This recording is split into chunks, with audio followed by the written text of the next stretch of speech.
Done. तो हम बात कर रहे हैं आज डिडक्शंस की। मतलब क्या है, कहाँ से मिलेगी, ये समझिए। हम इनकम अर्न करते हैं जिनको हम 5 हेड में क्लासिफाई करते हैं: salary, HP, BMP, capital gain and other sources. ये सारा टोटल करने के बाद हम क्लबिंग करते हैं और सेट ऑफ करते हैं, तो हमारे पास निकल के आती है जीटीआई, ग्रॉस टोटल इनकम। अब अगर हमसे ग्रॉस टोटल इनकम पे टैक्स ले लिया जाएगा तो हमारे कई जो नेसेसरी एक्सपेंसेस हैं या जो हमारे इन्वेस्टमेंट है, हम उनको लेके इंकरेज नहीं होंगे। मतलब हम ये सोचेंगे कि पहले तो इतना टैक्स लग गया, अब कौन इन्वेस्टमेंट करे, पैसा घर पे ही पड़ा रहने दो। पर गवर्नमेंट ये नहीं चाहती। गवर्नमेंट ये चाहती है कि आप सिक्योर रहे, हेल्थी रहे, ठीक है। क्योंकि अगर आपको कल को कोई भी प्रॉब्लम होगी तो अल्टीमेटली वो प्रॉब्लम गवर्नमेंट को होगी। समझिए बात।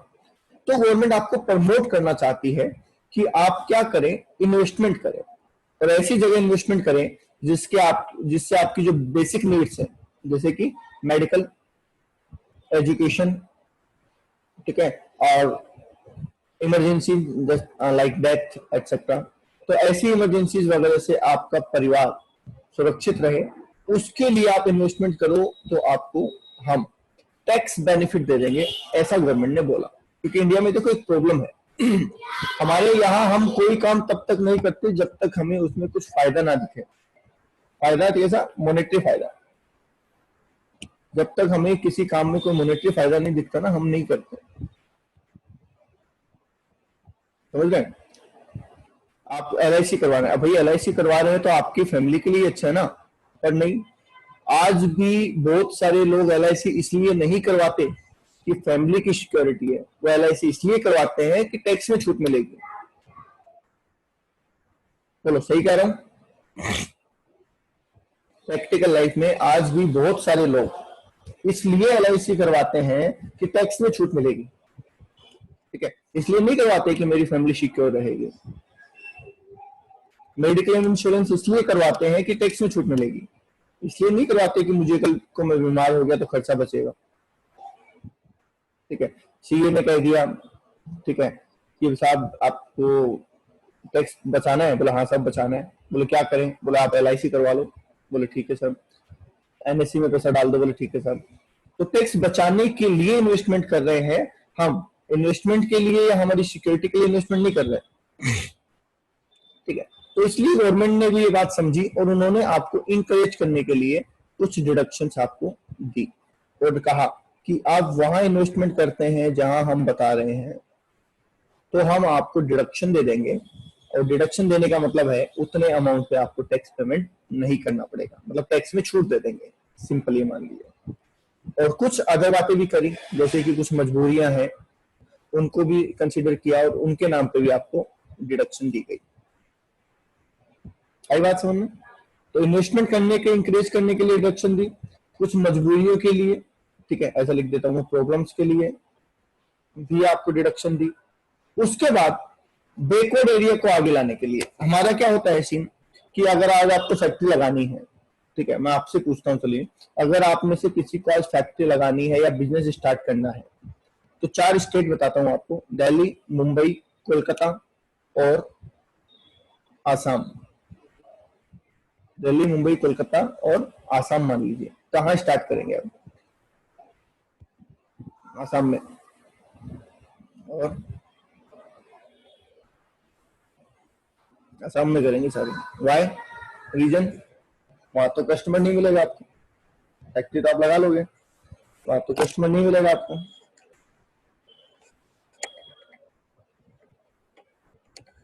कोलकाता में कॉस्ट कम आएगी और वहां से लाने की ट्रांसपोर्टेशन कॉस्ट,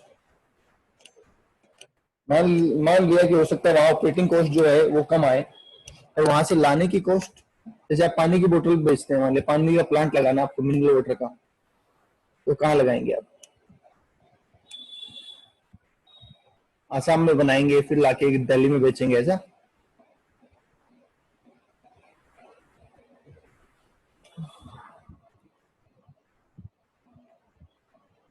बोलो बोलो भाई, जल्दी बोलते रहो। मुंबई, जहां डिमांड होगी, ठीक है।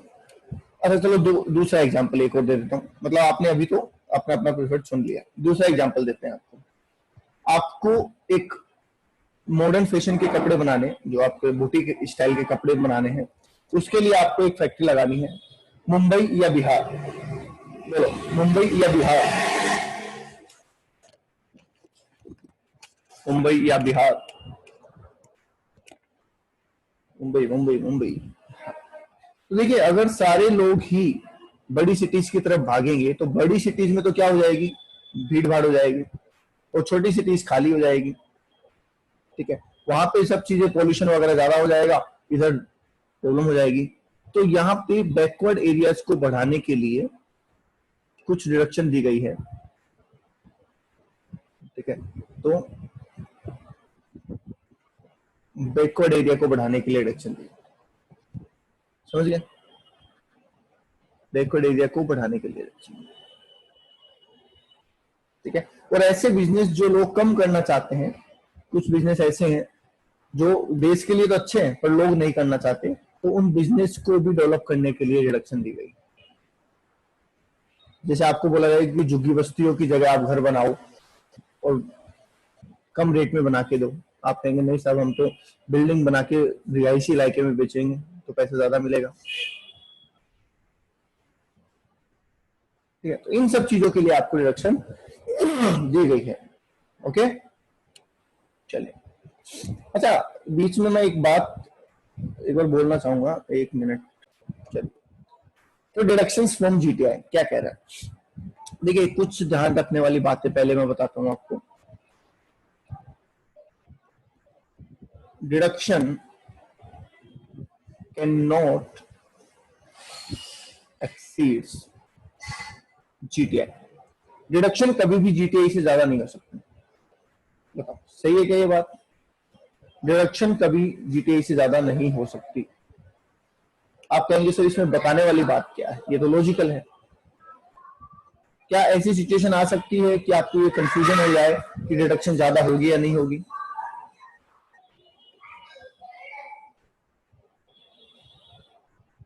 बिल्कुल आ सकती है। कैसे आ सकती है मैं बता देता हूँ आपको। मान लीजिए कि आपकी जीटीआई है, ठीक है, मान लीजिए आपकी जीटीआई है, यहां लिख रहा हूं एग्जाम्पल के तौर पे, आपकी जीटीआई है 3,60,000 रुपए। आपने इस साल 3,60,000 रुपए कमाए। आपने जो इन्वेस्टमेंट किए, जरूरी है उस साल की इनकम से, आपके पास पहले का पैसा भी तो पड़ा है। तो आपने ये डिफरेंट काइंड ऑफ जो इन्वेस्टमेंट थे ये सारे कर डाले 3,80,000 के। तो आपको जो मैक्सिमम डिडक्शन मिलेगी वो कितनी मिल सकती है? 3,60,000 की ही मिल सकती है। मतलब जीटीआई से ज्यादा डिडक्शन कभी नहीं हो सकती। ओके, आपकी डिडक्शन कभी भी जीटीआई को एक्सीड नहीं कर सकती। मतलब डिडक्शन की वजह से आप लॉस नहीं बता सकते। आपने ये नहीं कहेंगे कि डिडक्शन की वजह से मुझे लॉस हो। Okay,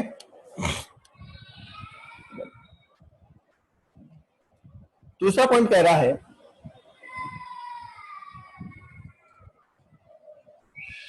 deduction not allowed from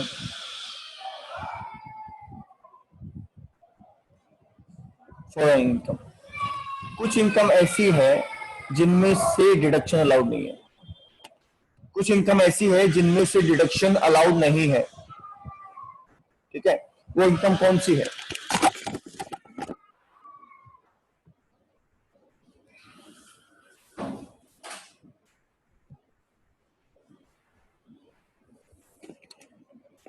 वो इनकम कौन सी है जिनमें से डिडक्शन अलाउड नहीं है? तो जितनी स्पेशल इनकम है, कौन कौन सी है? एलटीसीजी जो 112 सेक्शन में आता है, एलटीसीजी जो 112A में आता है, एसटीसीजी जो 111A में आता है, कैजुअल इनकम। ठीक है, इन इनकम में से और नॉन रेजिडेंट की इनकम आती है सेक्शन 115 में। उनमें से डिडक्शन अलाउड नहीं है। मतलब इन इनकम में से अगर आपकी जीटीए में इनमें से कोई इनकम है तो आपको डिडक्शन नहीं मिलेगा।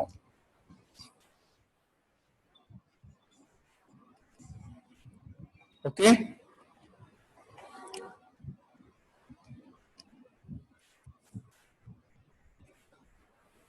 ठीक है। कैसे, एक एग्जांपल देता हूं। आपने एलटीसीजी कमाया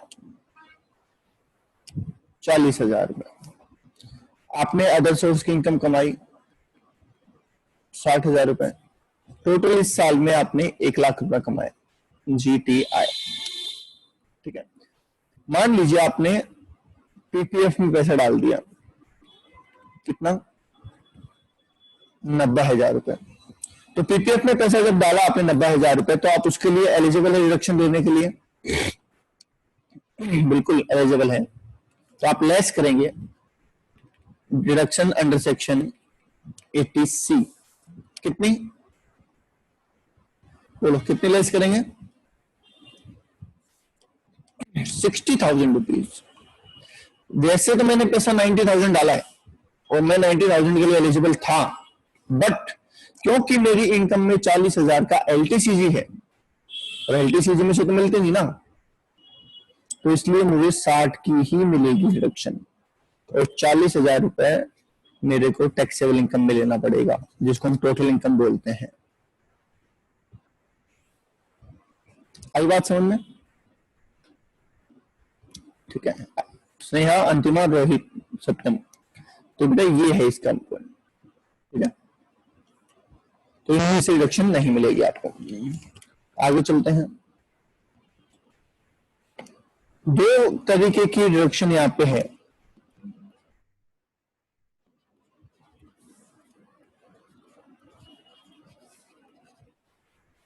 ठीक है, इनकम टैक्स में दो तरीके की डिडक्शन बताई गई है। इसमें पहली है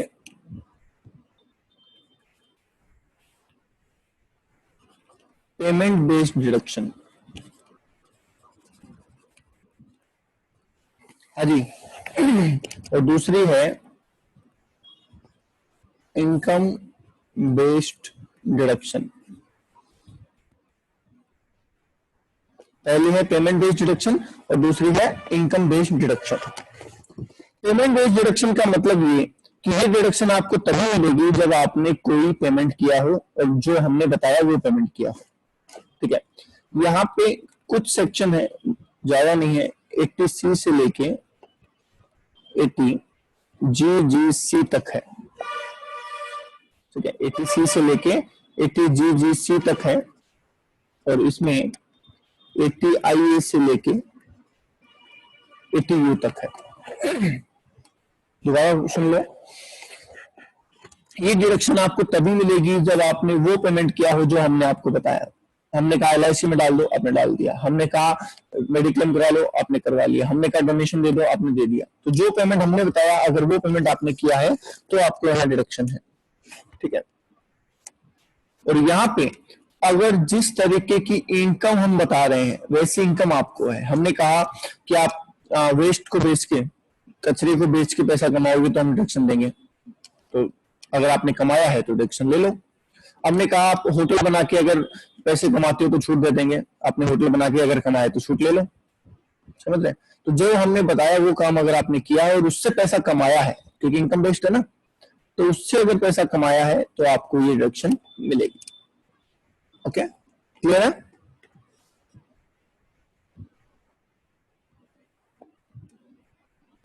ओके, तो आगे हम क्या कर रहे हैं बेटा? सबसे पहले हम पढ़ते हैं सेक्शन 80C। ठीक है, जो कि मोस्ट इंपोर्टेंट है। अगर इंडियन का HF का असेसमेंट आएगा तो ये डेफिनेटली आपको वहां मिलेगा।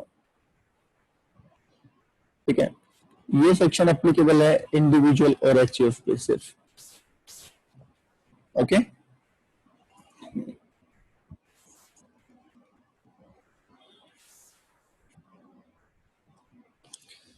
अब यहाँ पे क्या क्या है देखिए, इसमें एक पॉइंट ध्यान रखना कि ये डिडक्शन पढ़ी ऐसे जाएगी कि पहले इसमें एक लिमिट होगी। ठीक है, फिर ऐसे 2-3 लिमिट हो गए, उनके ऊपर एक लिमिट होगी। वही सजीव आ रही है मेरी, कैसी आ रही है?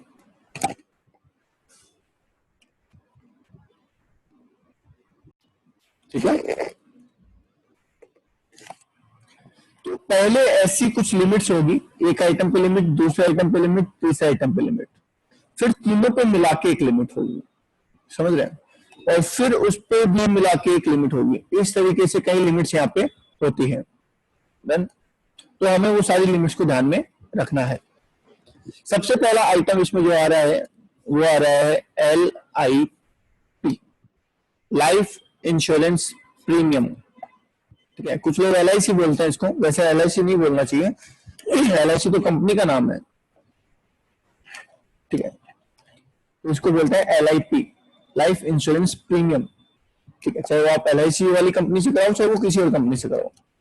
तो LIC का जो भी प्रीमियम आप देंगे, लाइफ इंश्योरेंस का जो भी प्रीमियम देंगे आप, ठीक है, उसका आपको डिडक्शन मिल जाएगा।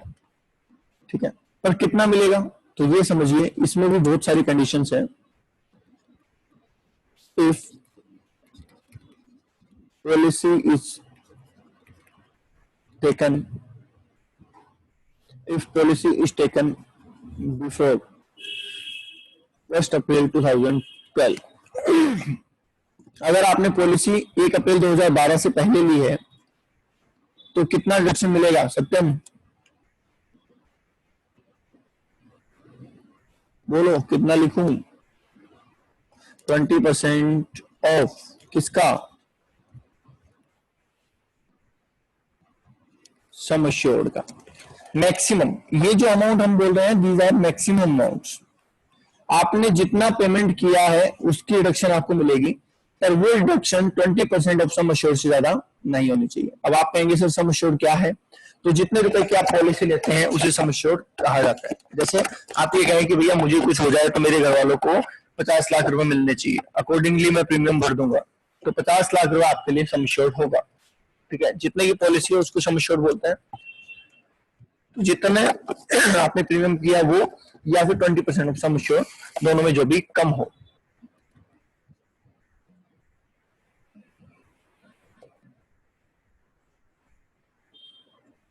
पॉलिसी इज टेकन ऑन और आफ्टर 2012, तो 10% ऑफ सम एश्योर्ड। अगर पॉलिसी 1 अप्रैल 2012 के बाद में ली गई है, 1 अप्रैल 2012 को ली गई है, तो 10% ऑफ सम एश्योर्ड की रिडक्शन मिलेगी। ठीक है, नेक्स्ट है if policy is taken on और आफ्टर 1 अप्रैल 2013, तो 15% ऑफ सम एश्योर्ड। पर ये रूल सिर्फ और सिर्फ किस पे है? हैंडीकैप लोगों पे है। इसका मतलब अगर आज की करंट हम बात करें तो ये दो रूल आपको याद रखने हैं। सामान्य इंसान है तो पॉलिसी का 10%, और हैंडीकैप्ड है तो पॉलिसी का 15%। और अगर क्वेश्चन स्पेसिफिकली बोले कि पॉलिसी 2012 से पहले की है तो आपको अलामत लगानी है। ऐसा होता नहीं है, तो जनरली आपको ये दो बातें याद रखनी है। नॉर्मल के केस में 10% ऑफ सम एश्योर्ड, और बाकी के केस में, हैंडीकैप के केस में 15% ऑफ सम एश्योर्ड। ठीक है, एक एग्जांपल से मैं थोड़ा सा इसको समझा दूं आपको।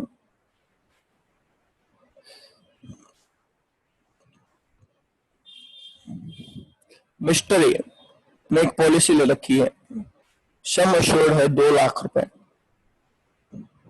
ठीक है, और प्रीमियम उन्होंने दिया है इस साल 35,000 रुपए। बोलो कितनी डिडक्शन मिलेगी?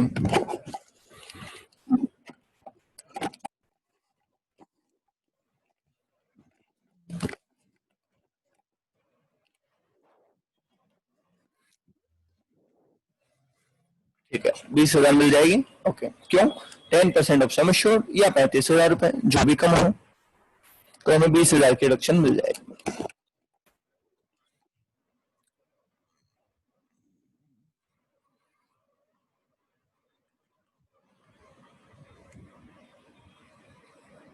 है। अगर इसी केस में ये हैंडीकैप्ड होता तो कितने मिलते? इसी केस में अगर मिस्टर ए हैंडीकैप्ड होता तो कितने डिडक्शन मिलती?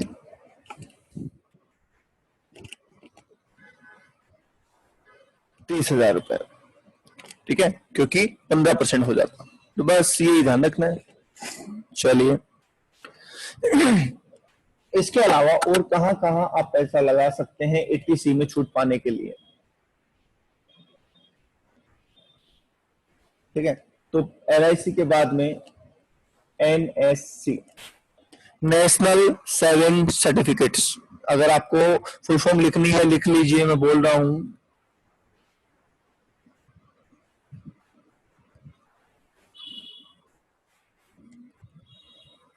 ठीक है, इसके अलावा NSS,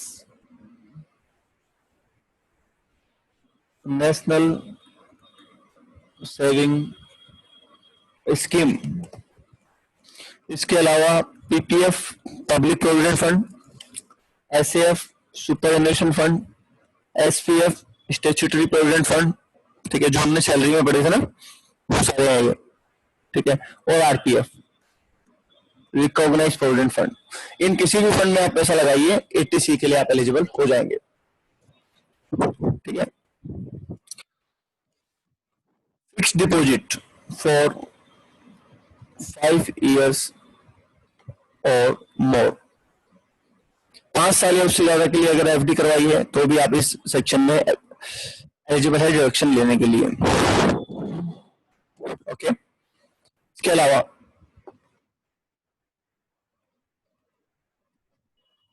tuition fees,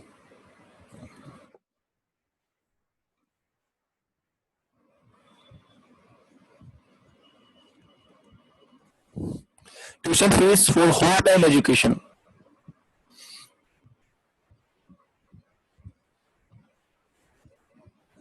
tuition fees for whole time education, इसका मतलब कोचिंग वाली फीस इसमें कवर नहीं होती है। आपकी जो स्कूल फीस लगती है वो यहाँ कवर है।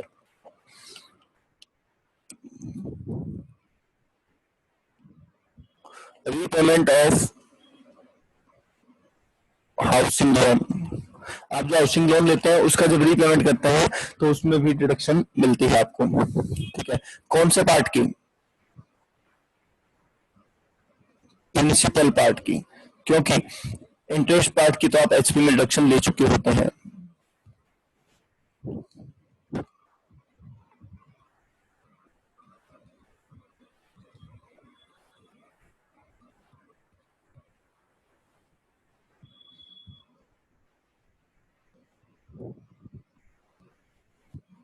अगर आपने कोई प्रॉपर्टी परचेज की है और उस पर स्टाम्प ड्यूटी का पेमेंट किया है तो उसकी भी डिडक्शन आप यहाँ ले सकते हैं।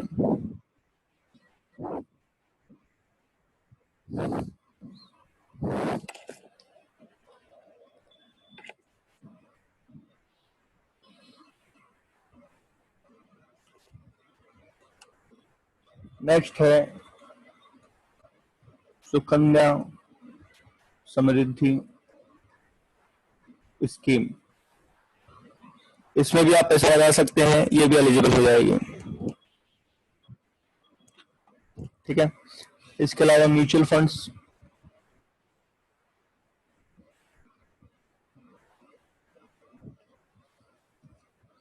ULIP, unit of UTI। ठीक है, तो ऐसे बहुत सारी स्कीम्स है। मेनली जो जो आती है एग्जाम में वो मैंने आपको लिखवा दी है, ये सारे आपको नोट डाउन कर लेने हैं। इनमें से अगर किसी में भी आपने पैसा लगाया है तो 80C में डिडक्शन के लिए आप एलिजिबल है।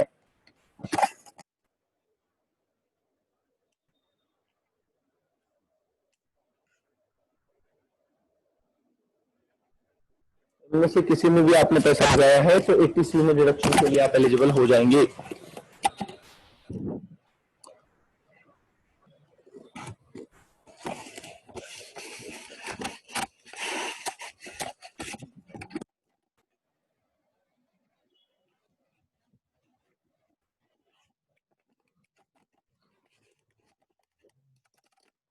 यूलिप एक इंश्योरेंस प्लान है, unit link insurance plan.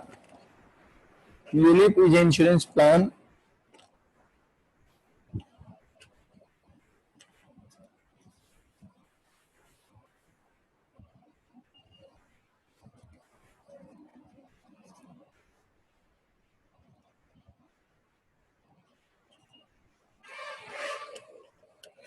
Unit linked insurance plan.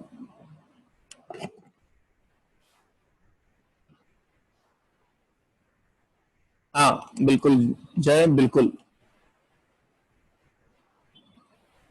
Okay, लिख लिया।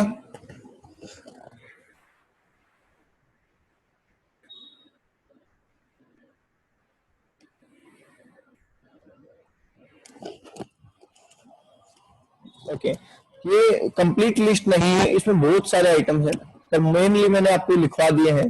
बाकी कोई क्वेश्चन में आएगा तो देखेंगे।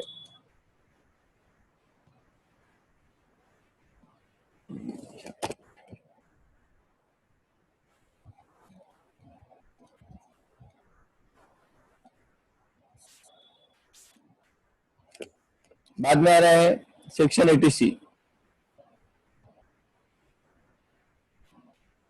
80C के बाद 80CCC आ रहा है, और ये है पेंशन फंड। ये है पेंशन फंड। अच्छा, एक बात लिखवानी रह गई, ये लिख लो। 80C में जो मैक्सिमम डिडक्शन मिलती है वो 1,50,000 की मिलती है। 80C में जो मैक्सिमम डिडक्शन मिलती है ना, वो 1,50,000 की मिलती है।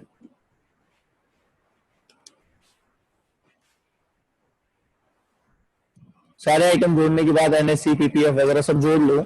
अगर अमाउंट 1,50,000 से ज्यादा भी हो रहा है तो भी 1,50,000 की ही डिडक्शन आपको मिलेगी। ओके,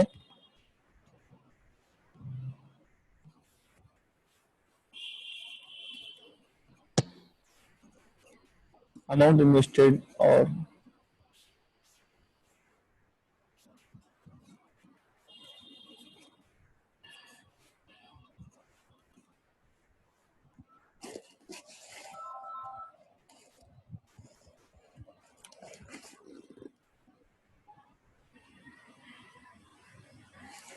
अजी क्लियर है।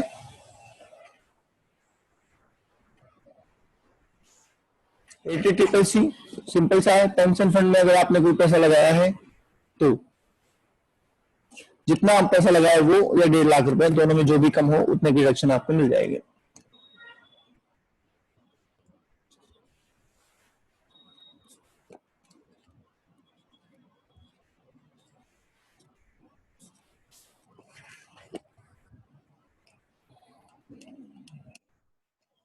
नेक्स्ट सेक्शन है 80CCD। ये बड़ा इंपॉर्टेंट सेक्शन है। Pension scheme of central government. Central government की पेंशन स्कीम को लेके है।